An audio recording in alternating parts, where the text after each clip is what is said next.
My dear students of class 9A and 9B, welcome to my history and civics class. Today I am going to re-explain certain points of lesson number 4, the Mauryan Empire. Some points which are written in the board. As per these points, I shall re-explain it. Number 1, Chandragupta Maurya. Second, Bindusara. Third, their policies. Fourth, achievements. And fifth, extent of empire. The first one, Chandragupta Maurya. Who was Chandragupta Maurya? Chandragupta Maurya was the founder ruler of the Mauryan dynasty. Chandragupta Maurya became the founder ruler of the Mauryan dynasty only because of the guardianship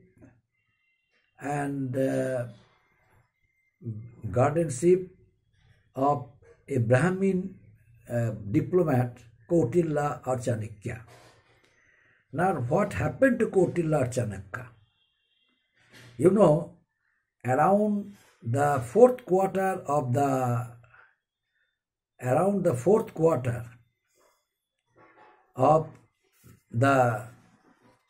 last quarter of the 4th century BCE, around the last quarter of the 4th century BCE, Dhanananda became the ruler of Magadha. But he was a very unpopular ruler, and he was known for his arrogance, and hence he obtained the title unpopular ruler. Once upon a time, when Kautilya or Chanakya became his courtier, he was insulted by Dhanananda. Dhanananda was actually an uneducated ruler, but Kautilya was highly qualified, a learned Brahmin. His sense of responsibility was really a matter of discussion during that time. And not only that, he was a very sensible man, self-respect. He had self-respect, but whenever he was insulted by Dhanananda, he vowed to destroy the Nanda dynasty. Meanwhile, he met a young boy of Maurya tribe named Chandragupta. Chandragupta's leadership qualities impressed him. He realized that that boy might become a king of Magadha. But what was needed? Some trainings. So he took over guardianship of Chandragupta and decided to make him the king of Magadha. So both of them, Chandragupta Maurya and Kautilya, both of them together found out some strategies in order to weaken the Nanda dynasty. Initially, they weakened the frontiers of the Nanda dynasty, and then they weakened the center of their dynasty. And ultimately, in the year 321 BCE, under the able guidance and strategies of Kautilya, Chandragupta Maurya defeated Dhanananda in the battle and established the Mauryan Empire in India. Chandragupta's empire stretched from modern Pakistan, Balochistan, Afghanistan, across the Himalayas to modern-day Assam. He adopted the policy of matrimonial alliance. Why? Because of Seleucus Nicator. You know, Seleucus Nicator became the successor, Seleucus Nicator succeeded succeeded the empire of his country, succeeded the eastern part of his empire after the death of Alexander. So after the death of Alexander, Seleucus Nicator invaded India, but he was unable to defeat Chandragupta Maurya because some of the territories which were occupied by Alexander the Great on the eve of his departure, Seleucus Nicator wanted to get it back. But it was not possible because Alexander, after defeating the local tribes and after occupying the territories, no one was there as the representative of Alexander, because Seleucus Nicator was the general of Alexander. He also left India along with Alexander the Great. So after the death of Alexander, Seleucus Nicator, became the ruler of his empire, the ruler of eastern part of his empire, and then he got back India in order to get back his control over the territories occupied by Alexander. But meanwhile, the territories came under the control of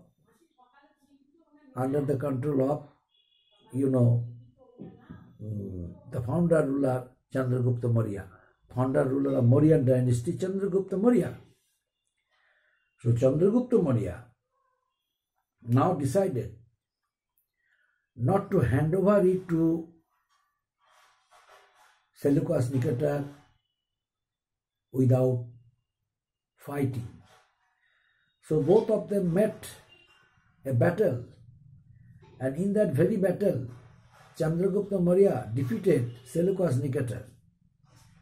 So Seleucus Nicator was forced to hand over the territories occupied by Alexander.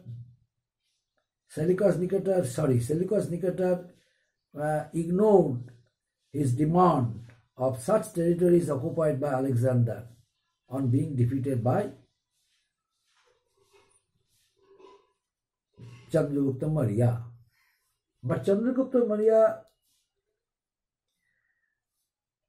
But at the same time, Seleucus Nicator was impressed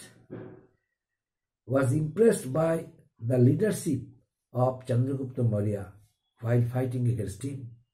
That's why he not only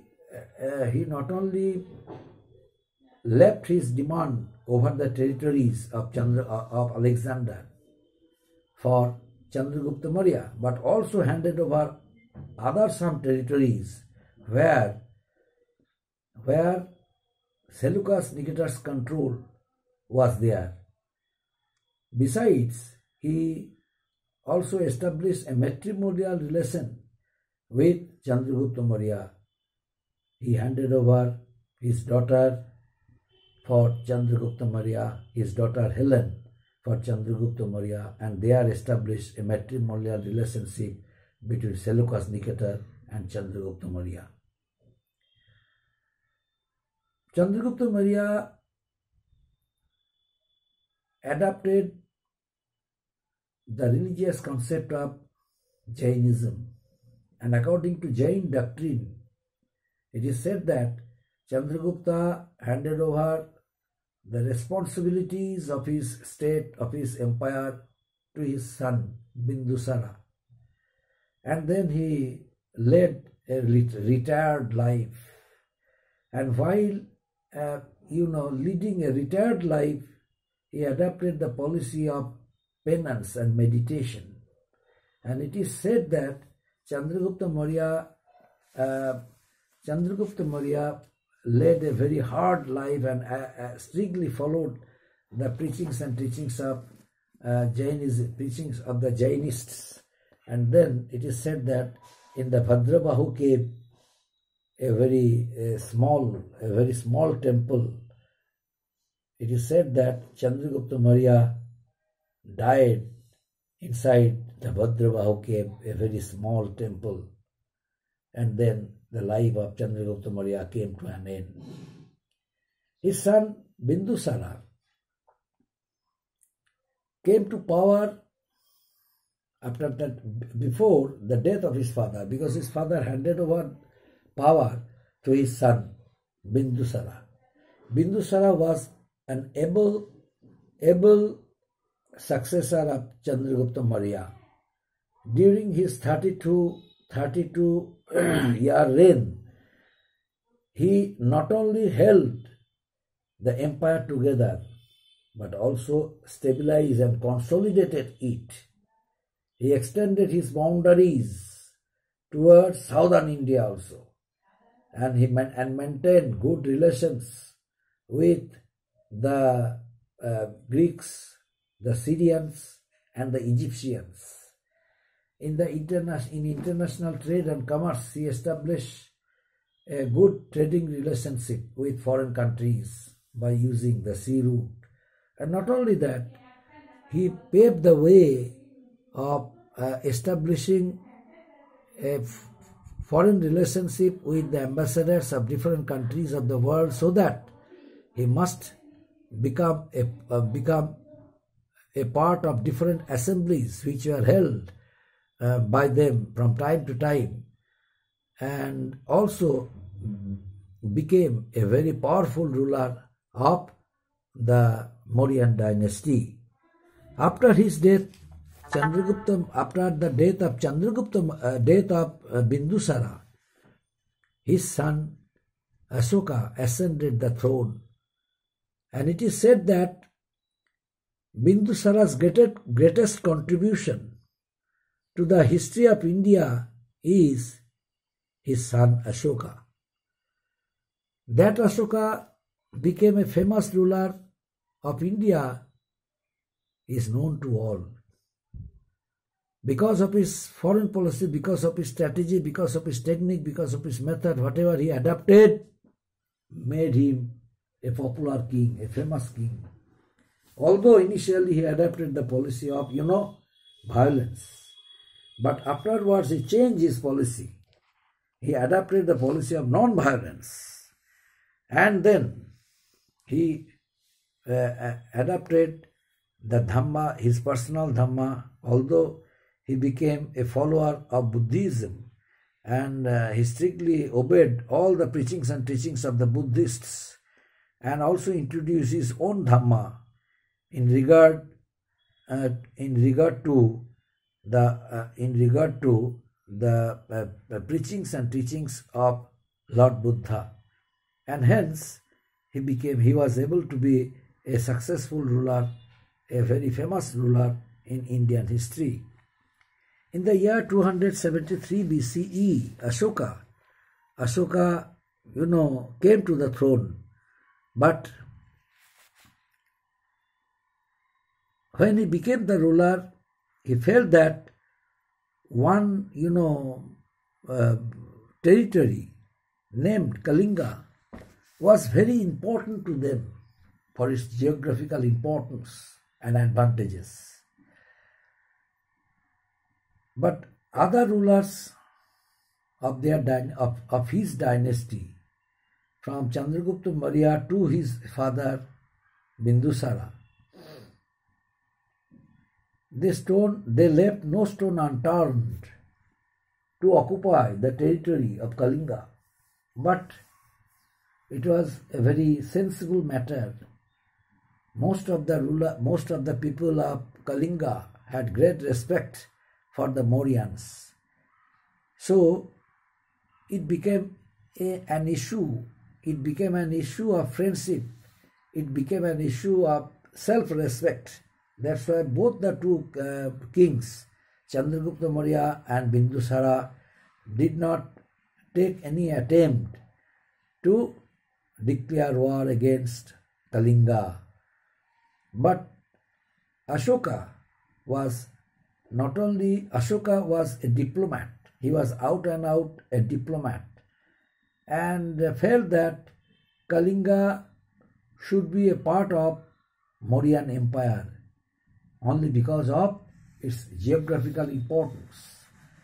And but he did not have any idea that people must become a part of that very battle. Kalinga, where only soldiers should have fought against them, he didn't any idea, he did not have any knowledge that people would become a part of that very battle. He thought that only he would declare war against Kalinga, and then soldiers of both the two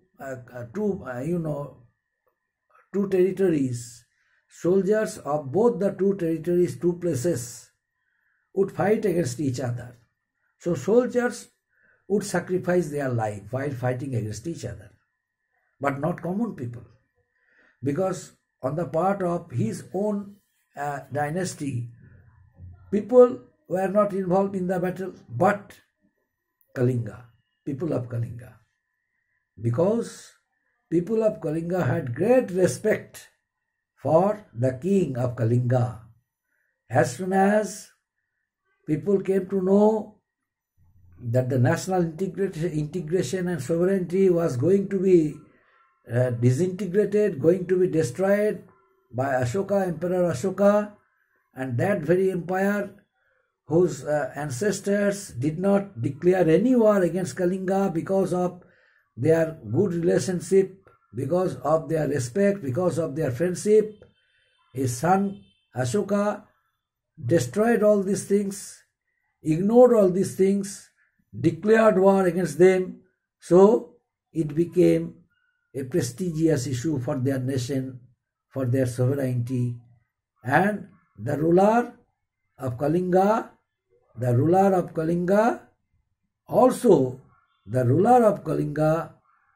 initially did not want to get people involved in that battle. But later on he realized that people of Kalinga and their active participation in the battle might become a factor. That's why ruler of Kalinga, Bhavasindhu, declared war, accepted the challenge of Ashoka, and also motivated the people. So people also became a part of that revolt. And it is due to that reason millions of people died while fighting against Ashoka. And that incident touched the heart of Ashoka. That bloodshed also changed the lifestyle of Ashoka. Ashoka, although was able to defeat his enemies and occupied Kalinga, yet he took an oath that he would not raise his sword against any human being in future, and adopted the policy of non-violence. So up to this, my dear students, next day the remaining part. Thank you.